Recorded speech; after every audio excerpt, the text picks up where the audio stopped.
আসসালামু আলাইকুম, সবাইকে রমজান মোবারক। কেমন আছেন সবাই? আলহামদুলিল্লাহ, আমরা কিন্তু ভালো আছি। তো এই তো এদিক দিয়ে কিন্তু বুট সিদ্ধ করে নিছি আর ডাল ব্লেন্ড করে নিছি। তো এগুলো কিন্তু আমি ছোট ছোট বক্সে বা পলিথিনে বইরা ফ্রিজে রেখে দিব, প্রয়োজন মতো বের করে রান্না করব আর কি। আর বুট মনে করেন কোনো সময় পেঁয়াজ দিয়ে ভুনা করব, আবার কোনো সময় সাথে একটু আলু দিয়া তো রেখে দিলাম এইভাবে। আর এই যে এই বক্সের মধ্যে কিন্তু বেসন, তো এটার সাথে কিন্তু আমি কিনা বেসনের সাথে বাড়িতে একটু চালের গুঁড়োর সাথে ফাঁকি করে দিছি, আর অন্য ডালুর সাথে ফাঁকি করে দিছি। আর এটাতে কিন্তু সব মশলা, লবণ আর খাবার যে ছোটা আছে ওইটা দিয়ে কিন্তু মিক্স করে রাখছি। শুধু প্রয়োজন মতো আলা যতটুকু লাগে নিব, আর আদা রসুন দিব আর কি। কাজটা সহজ করে রাখলাম। তো যারা আমার ভিডিওটি দেখা শুরু করেছেন, প্লিজ একটি লাইক দিয়ে পুরো ভিডিওটুকু কন্টিনিউ করবেন। আর সারাদিনের ক্লান্ত শরীর নিয়ে যখন আর কি বিকালে ইফতারির জন্য টেবিল সাজাই, মনে কিন্তু একটা প্রশান্তি কাজ করে। আর এটা তো হচ্ছে আল্লাহ তাআলার অশেষ রহমতের মাস, সব কিছুতেই বরকত থাকে। রান্না যতই বেশি করি আর কম করি, মনে হয় কি যে অল্প খাইলেই পেট ভরে যায়, আর কি মনে তৃপ্তিও পাওয়া যায়, পেটও ভরে। তো এই হইতেছে কথা। তো এই তো টেবিলে কিন্তু আমি ইফতারিটা সুন্দর করে সাজায় গোজায় নিছি। তো মা মেয়েরা তিনজন মানুষ বসে খাওয়া দাওয়া করব। তো এই তো এটা হচ্ছে আর কি রোজার আগের দিনের ভিডিও। তো আমার মেয়ের কিন্তু স্কুল থেকে শিক্ষা সফরে যাব, তো মেয়ের কাপড় চোপড়গুলো আমি সব সুন্দর করে ইস্ত্রি করে দিতেছি।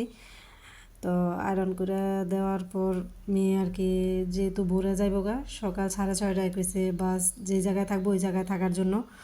তো বারবার করে স্যাররা নাকি বলে দিয়েছে যে 6:30টার পরে কিন্তু নেওয়া যাবে না। তো আমার মেয়েরা কিন্তু ঘুরতে গেছিলো শ্রীমঙ্গলে। তো এত পরিমাণ জ্যাম ছিল, যাইতে যাইতে সন্ধ্যা হয়ে গেছে। তো আস্তে আস্তে কিন্তু রাত, এখন কিন্তু সকাল 6টা বাজে। তো মেয়ে কিন্তু উঠছে ভোর 5টায়। তো ওইটা ফজরের নামাজ পড়লো, কোরআন পড়লো। তো শিক্ষা সফরে যাইব, রেডি হইতেছে। আর আমিও একটু পাশে থেকে দেখতেছি মেয়ে সব কিছু ঠিকঠাক করে নিচ্ছে কিনা। যাইব যে ওর আব্বু কিন্তু বারবার করে বলে দিছে কি কি লইয়ে যাওয়ার জন্য। তো এই যে ছোট্ট একটা ব্যাগ নিছে, এই ব্যাগের মধ্যে আর প্রয়োজনীয় টুকিটাকি জিনিসপত্র সব কিছু গুছাই নিছে আর কি। আর তো মেয়েরে আমি একটু আগায় দিয়ে আসতে যাব, বাসে তুললে দিয়ে তারপর আসবে। আর বাস কিন্তু আমাদের বাড়ির কাছে থেকে একবারে সার্ভে, স্কুল থেকে না আর কি, আমাদের বাড়ির সামনে থেকেই সার্ভে। ওই জায়গায় মেয়েরে বাসে তুললে দিয়ে তারপর আমি বাড়ি আসবো। তো আমি কিন্তু মেয়ের একটু আগায় দিয়ে আসতে যাইতেছি। আমাদের বাড়ির কাছে থেকে কিন্তু বাস ছাড়বো, স্কুল একটু দূরে, কিন্তু বাস রাখছে আমাদের বাড়ির পাশেই একবারে। তো এই তো দেখেন গাড়িতে কিন্তু এখনও লাইট জ্বলতেছে আর কি।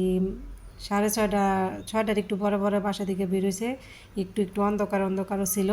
তো সাথে কিন্তু আমার ছেলেও যাইতেছে। তো গেছে, মেয়েরে আগায় দিয়ে আসতে গেলাম। তো এদিক দিয়ে কিন্তু 4টা বাস আসছে আর কি, 200+ ছাত্রছাত্রী, টিচার, তারপর গার্ডিয়ানও আছে। তো তো আমার যাওয়ার কথা ছিল, তো আমার যেহেতু ছোট বাচ্চা আছে, এত দূরের জার্নি আমি যাইতে পারবো না। তো আমি না যেয়ে কিন্তু আমি আর কি অন্য একজনকে, আমার পরিবর্তিতে আমার এক আত্মীয়কে পাঠাইছি আমার মেয়ের সাথে। তো এই তো বাচ্চারা কিন্তু খুব আনন্দ ফুর্তি করতেছিল। আর সবাই এক এক করে বাস উঠতে যাইতেছিল। তো গার্জিয়ানরা কিন্তু আলাদা বাসে, আর ছাত্ররা এক বাসে, ছাত্রীরা এক বাসে। তো ছাত্রীদের সাথে 3টা বা 4টা ম্যাডাম, টিচার দেওয়া হয়েছে। আর ছেলেরা তো উড়াদুরা ডান্স করতে করতে নাকি গেছে। তো এই তো এক এক করে কিন্তু সবাই সিটে উঠে পড়তেছে, যার যার সিটে সে বসবে।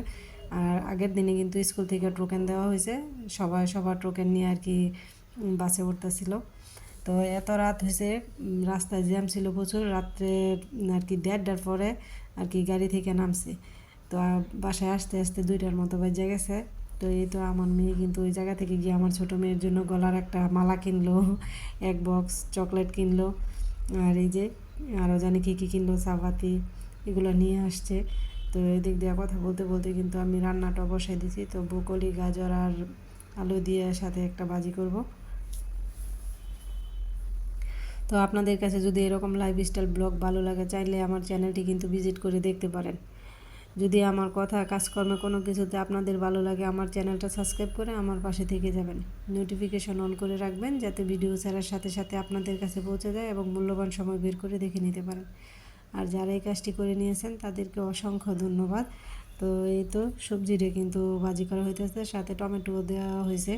তো এখানে মনে হইতেছে লাল, তারপর কমলা আর সবুজের মিশ্রণে কিন্তু ভাজির কালারটা কিন্তু খুবই সুন্দর আসছে। তো এই তো ভাজি রান্না করব, সাথে আর অন্য রান্নাও আছে।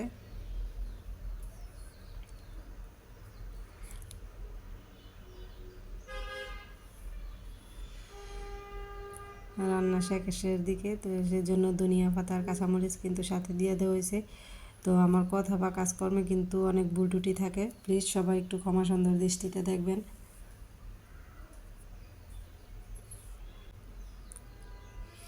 আর এই তো এদিক দিয়ে কিন্তু আমি গরুর মাংস নিয়ে নিছি। তো আজকে কিন্তু আমি একটু মাখায় জোকায় রান্না করব, কষায় না। তো এই তো আমি কিন্তু এটাতে পেঁয়াজ কুচি, যা যা মশলা লাগে সব কিছু দিয়ে সুন্দর করে মিক্স করে কিন্তু আজকে রান্নাটা করব।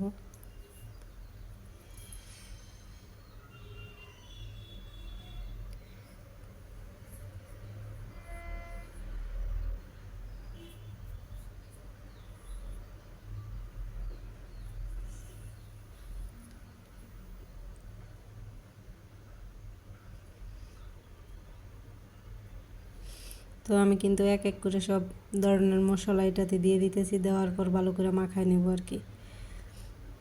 তো এটা হচ্ছে যেই গরম মশলাটা আছে আমি ফাঁকি করে রাখি সব সময়, ওইটা দিয়ে দিলাম, সাথে জিরার ফাঁকি।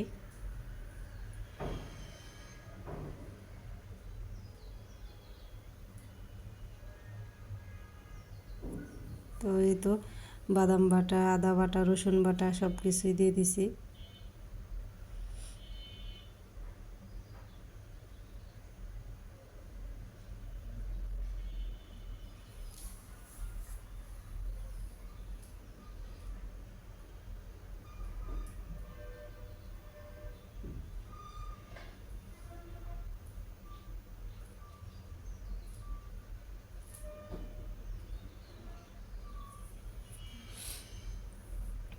তো আমি কিন্তু না গরুর মাংস খুব একটা মাখায় রান্না করি না, সব সময় মশলা ভালো করে কষায় তারপর রান্না করি। কিন্তু আজকে যে মাখায় রান্না করলাম তরকারিটা, খেতে কিন্তু ভীষণ মজা হয়েছে। আর মাংস এত পরিমাণ আর কি সুন্দর করে সিদ্ধ হয়েছে, মাংস একবারে খইয়েও যায় না, আবার হাতে টিপ দিলে এই আর কি হইতেছে।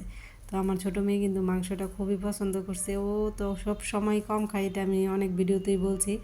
তো ও কিন্তু মাংসটা খুব পছন্দ করছে, আর আমার বড় মেয়েরে বলতেছে যে মাংসটা খাইয়ে দেওয়া অনেক মজা হয়েছে, অনেক নরম হয়েছে। তো এই যে আমি কিন্তু কিছু কাঁচামরিচও দিয়ে দিয়েছি, আমার কাছে মনে হয় মাংসের মধ্যে কাঁচামরিচ দিলে মাংসের ফ্লেভারটা অনেক সুন্দর আসে, একটা বিয়ে বাড়ির মতো। তো আমি কিন্তু গরুর মাংসে আর কি কাঁচামরিচটা দিই। তো এই তো আমার রান্নাটা কিন্তু এদিক দিয়ে হয়ে গেছে, মনে হইতেছে মাংসের মধ্যে অনেক তেল জমা রয়েছে।